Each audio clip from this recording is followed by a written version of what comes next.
करण अब कॉलेज की पढ़ाई पूरी कर चुका था और प्रतियोगी परीक्षा की तैयारी में पूरी ताकत झोंक रहा था। सुबह से रात तक बस किताबें, नोट्स और सवाल, यही उसकी दुनिया बन चुकी थी। लेकिन जब जीवन को मंजिल तक पहुंचना होता है, तब रास्ते और कठिन हो जाते हैं। परीक्षा नजदीक थी। पढ़ाई के लिए करण को शांति चाहिए थी, लेकिन उसका घर बहुत छोटा था। कभी मां की खांसी, कभी बाहर शोर शराबा। वो अक्सर परेशान हो जाता। तो उसने सोचा, रात को जब सब सो जाते हैं तभी पढ़ाई करूंगा। और सचमुच रात की खामोशी उसका साथी बन गई। अंधेरे में जलती एक छोटी सी लालटेन और उस रोशनी में बैठा करण। पन्ने पलटते समय उसकी आंखों की चमक साफ दिखती थी। आखिरकार परीक्षा का दिन आ गया। करण ने पूरी मेहनत से पेपर दिया। दिल धड़क रहा था, क्या मेरी मेहनत रंग लाएगी? पर जब नतीजे आए, उसका नाम लिस्ट में नहीं था। वो टूट गया। उसने मां की ओर देखा और कहा, मां, शायद मैं कभी सफल नहीं हो पाऊं। मां ने उसके सिर पर हाथ रखकर कहा, बेटा, याद रख, गिरने वाला वही है जो आगे बढ़ता है। हार मत मान, अगली बार कोशिश कर। ये शब्द करण के दिल में पत्थर पर लिखी लकीर जैसे बैठ गए। फिर से उसने किताबें उठाईं और इस बार और भी ज्यादा मेहनत की। दिन रात भूख प्यास भूलकर बस पढ़ाई। गांव वाले हंसते, पागल हो गया है ये, 2 बार फेल हो चुका, अब तीसरी बार क्या होगा? लेकिन करण अब हंसकर कहता, तुम्हें हंसना है, हंसो, मुझे तो मेहनत करनी है। दूसरी बार जब नतीजे आए, इस बार उसका नाम पास की लिस्ट में था, लेकिन रैंक उतनी ऊंची नहीं थी। अच्छी नौकरी नहीं मिली। उसके दोस्तों को अच्छे पद मिल गए, पर करण को छोटी नौकरी करनी पड़ी। वो निराश था, लेकिन उसने ठान लिया, ये बस शुरुआत है, मेरी मंजिल अभी बाकी है। शहर में नौकरी शुरू हुई। छोटी सी तनख्वाह, बड़ा खर्चा। एक कमरे में कई लोग मिलकर रहते, कभी खाना मिलता कभी नहीं।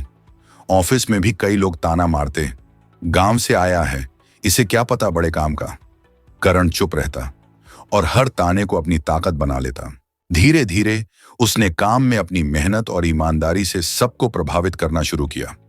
उसके बॉस ने एक दिन कहा, करण, तेरी लगन और मेहनत देखकर लगता है तू एक दिन बड़ा आदमी बनेगा।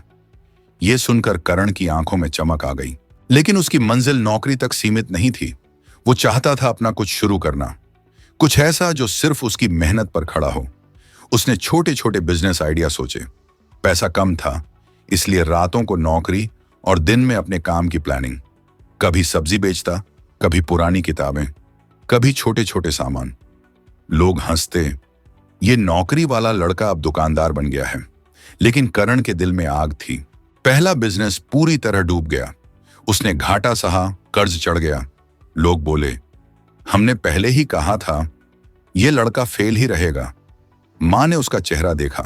करण उदास था। मां बोली, बेटा, असफलता का मतलब खत्म होना नहीं, असफलता तो सफलता की पहली सीढ़ी है। इन शब्दों ने करण को फिर उठाया। इस बार उसने और सोच समझकर काम शुरू किया, छोटे स्तर से, धीरे धीरे। फिर भी रास्ता आसान नहीं था। धोखे मिले, घाटे हुए, नींद और चैन छिन गया। लेकिन हर बार जब भी वो गिरता, मां की आवाज उसके कानों में गूंजती, बेटा, मेहनत करने वाला कभी हारता नहीं। क्या करण का सपना पूरा होगा या लगातार असफलताएं उसे हमेशा के लिए तोड़ देंगी? करण अब कई बार गिर चुका था। कर्ज, मजाक और ताने उसकी जिंदगी का हिस्सा बन चुके थे। लेकिन उसके चेहरे पर एक बात कभी नहीं मिटती थी, उम्मीद। वो हर सुबह उठता और खुद से कहता, आज का दिन मेरा है, मैं कोशिश जरूर करूंगा। धीरे धीरे उसके छोटे छोटे प्रयास रंग लाने लगे। लोग जो पहले हंसते थे, अब चुप होकर देखने लगे। उसने अपने छोटे बिजनेस को संभालकर ईमानदारी और कड़ी मेहनत से बढ़ाना शुरू किया। हर ग्राहक को सम्मान से पेश आता। लोग कहते, ये लड़का अलग है, इसके काम में सच्चाई है। और सच्चाई ही धीरे धीरे उसके काम की पहचान बनने लगी। एक दिन उसकी मुलाकात एक बड़े व्यापारी से हुई। व्यापारी ने कहा, करण, तेरे अंदर मेहनत करने का जुनून है, मैं तेरे साथ साझेदारी करना चाहता हूं। करण चौंक गया। ये वही था जिसकी उसे तलाश थी। उसने तुरंत हाँ कर दी। अब उसका काम तेजी से बढ़ने लगा। छोटा व्यापार अब बड़े व्यापार में बदल रहा था। जहां कभी वो अकेला खड़ा था, अब उसकी टीम खड़ी थी। उसके साथ ही उसे लीडर कहने लगे। लेकिन करण हमेशा कहता, मैं लीडर नहीं, मैं बस मेहनत करने वाला इंसान हूं। जितनी तेजी से उसकी तरक्की हो रही थी, उतनी ही तेजी से चुनौतियां भी बढ़ रही थीं। कभी मार्केट में मंदी, कभी धोखेबाज पार्टनर, कभी आर्थिक संकट। एक बार तो हालात ऐसे हो गए कि सब कुछ खोने की नौबत आ गई। उसकी कंपनी लगभग बंद हो चुकी थी। उस रात करण अकेला बैठा था, आंखों से आंसू बह रहे थे।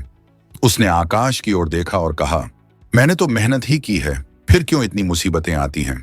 तभी उसे मां की आवाज याद आई, बेटा, मेहनत कभी बेकार नहीं जाती। देर हो सकती है, लेकिन मंजिल जरूर मिलती है।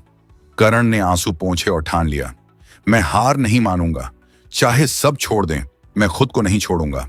अगले ही दिन से उसने नई ऊर्जा के साथ काम शुरू किया। छोटे कदम, लेकिन पक्के। वो दिन रात टीम के साथ खड़ा रहा, सबको समझाता, हम जीतेंगे क्योंकि हम मेहनती हैं। धीरे धीरे हालात सुधरने लगे। व्यापार फिर उठ खड़ा हुआ, और इस बार पहले से भी ज्यादा मजबूत। अब करण सिर्फ एक सफल व्यापारी नहीं था, बल्कि एक प्रेरणा था। लोग दूर दूर से उससे मिलने आते, कहते, हमें भी बताओ कैसे गरीबी से अमीरी तक पहुंचे। करण मुस्कुराता और जवाब देता, अमीरी पैसों से नहीं, मेहनत और ईमानदारी से आती है। गांव के लोग जो कभी उसे पागल कहते थे, अब गर्व से कहते, ये हमारा करण है। लेकिन कहानी यहीं खत्म नहीं होती, क्योंकि करण जानता था सच्ची सफलता सिर्फ अपने लिए जीने में नहीं, बल्कि दूसरों को उठाने में है। उसने सोचा, अब वक्त आ गया है कि मैं गांव और समाज के लिए कुछ करूं। क्या करण अपनी मेहनत से सिर्फ अपना ही नहीं, बल्कि पूरे गांव का जीवन बदल पाएगा? जानिए अगले पार्ट में।